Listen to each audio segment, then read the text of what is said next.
ডিসেম্বরের মধ্যে নির্বাচন করা সম্ভব, রিজভী। ডিসেম্বরের মধ্যে নির্বাচন করা কেন কঠিন হবে এ প্রশ্ন তুলে বিএনপির জ্যেষ্ঠ যুগ্ম মহাসচিব রুহুল কবির রিজভী বলেছেন, এখনও 9 থেকে 10 মাস সময় আছে। নির্বাচন কমিশন যদি চায় তাহলে ডিসেম্বরের মধ্যে নির্বাচন সম্ভব, কারণ নির্বাচন করবে নির্বাচন কমিশন, সহায়তা করবে সরকার। শুক্রবার জুলাই আন্দোলনে রাজশাহী ও চাঁপাইনবাবগঞ্জের শহীদ পরিবারের সঙ্গে সাক্ষাৎ ও দোয়া অনুষ্ঠানে প্রধান অতিথির বক্তব্যে তিনি এসব কথা বলেন। বিবিসিকে ভলকার তুর্ক জাতিসংঘ সেনাবাহিনীকে সতর্ক করার পর বাংলাদেশে পরিবর্তন হয়।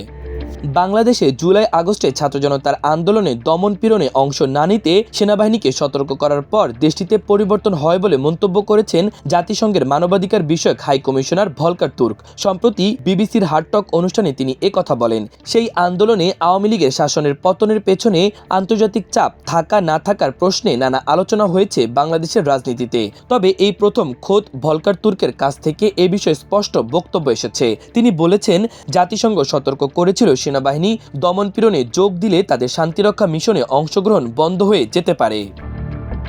নারী শিক্ষার্থীকে হেনস্থার ঘটনায় উদ্বেগ ঢাবি ছাত্রদলের। ঢাকা বিশ্ববিদ্যালয় ক্যাম্পাসে এক নারী শিক্ষার্থীর পোশাক নিয়ে মন্তব্য করার ঘটনায় গভীর উদ্বেগ প্রকাশ করেছে ছাত্রদলের বিশ্ববিদ্যালয় শাখা।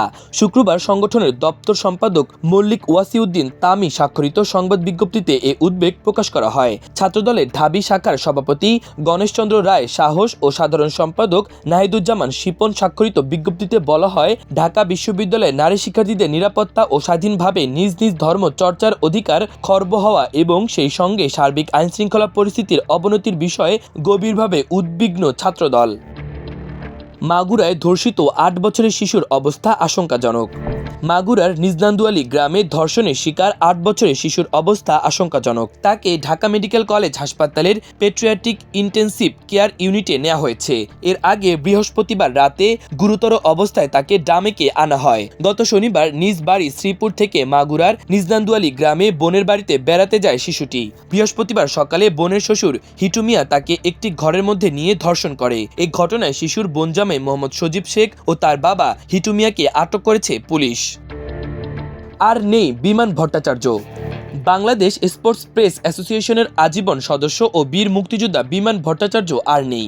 গতকাল 7 মার্চ দুপুর 1টায় গোপীবাগের নিজ বাসায় শেষ নিঃশ্বাস ত্যাগ করেন তিনি। 1941 সালের 8 জুলাই এক সম্ভ্রান্ত হিন্দু পরিবারে জন্ম তার।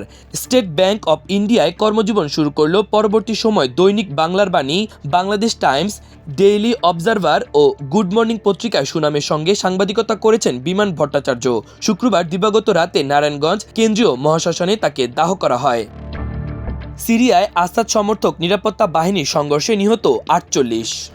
সিরিয়ার ক্ষমতাচ্যুত প্রেসিডেন্ট বাশার আল আসাদের অনুগত অস্ত্রধারীদের সঙ্গে দেশটির নতুন গঠিত নিরাপত্তা বাহিনীর সংঘর্ষ হয়েছে। বৃহস্পতিবার রাতে দেশটির উত্তর পশ্চিমাঞ্চলীয় লাতাকিয়া প্রদেশে এই সংঘর্ষে অন্তত 48 জন নিহত হয়েছেন। এই ঘটনায় শুক্রবার সকাল পর্যন্ত সেখানে কারফিউ ঘোষণা করা হয়। বৃহস্পতিবারের এই সংঘর্ষে সিরিয়ার নিরাপত্তা বাহিনীর 16 সদস্য, আসাদপন্থী 28 বন্দুকধারী এবং 4 বেসামরিক লোক নিহত হয়েছে জানিয়েছে সিরিয়ার মানবাধিকার পর্যবেক্ষণকারী সংস্থা Syrian Observatory for Human rights.